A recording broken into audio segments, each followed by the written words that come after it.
One of the most asked questions that I get from people, particularly people who I meet, is, Kasim, how the hell did you manage to turn your life around?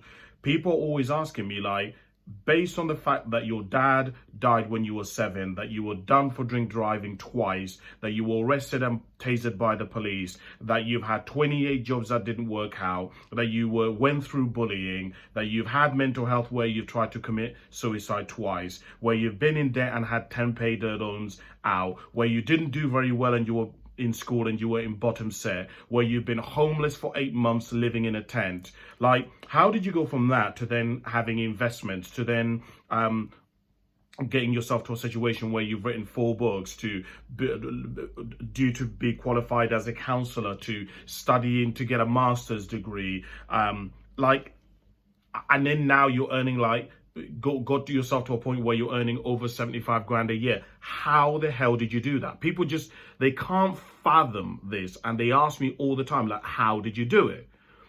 And I always say to people, you don't want to know the answer to that question, right? Because the answer to the question in my particular situation isn't pretty. But I say to people that basically what happened was, and I'm going to fast forward the story because obviously loads of things happened. But basically, I had a man called Jim Rohn say this statement. He said, if you want things to change, you have to change. You have to understand that this statement was profound for me, because basically 2 things came into my mind. He's basically saying that I can no longer blame the government, blame society, blame my parents, blame anything outside of myself, but I have to basically put the responsibility on me. And no one had ever told me that. I didn't know about accountability. And now when I talk to people, I talk to them about radical acceptance and radical responsibility. But that's the first thing. The second thing that happened is, in hearing this statement, what this man said was that I could get better. You see, I always thought that when I was growing up, the way that I am, or what I've achieved, or who I've become is a result, and I can't change anything. This man was basically saying that I could, for example, go to the gym, and when I'm in the gym, I can work harder and be consistent and lift heavier weights, and quite literally, I can build and craft my body. I may not be able to get it exactly to how I want it, but I can get it damn close. I may not have money now, but if I start saving even £10 a week or £10 a month over and do it consistently over a long period of time, I can accumulate. I may not become a millionaire, but I will be able to save a huge amount of money, right?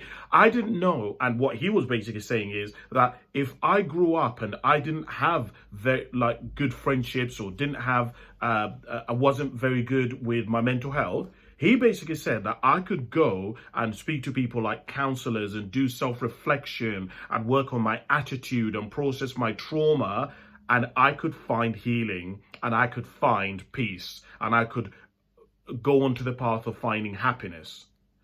You have to understand that I know this sounds so basic, but these statements were profound for me, because hearing this basically meant that all I had to do was start working on different aspects of myself, and things would change for me. Like, I wasn't gonna do it overnight. It didn't mean that I wasn't gonna have adversity or challenges, or it wasn't gonna be hard. But he said that it was possible that I could improve it.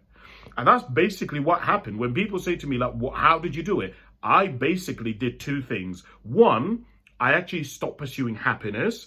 And instead of pursuing happiness, I started pursuing potential. I basically wanted to see, let me see if I can write a book. Let me see if I can go to the gym and get bigger muscles. Let me see if I can go to college and see if I can get my GCSEs. Let me see if I can start saving some money and get into investments and stuff like that.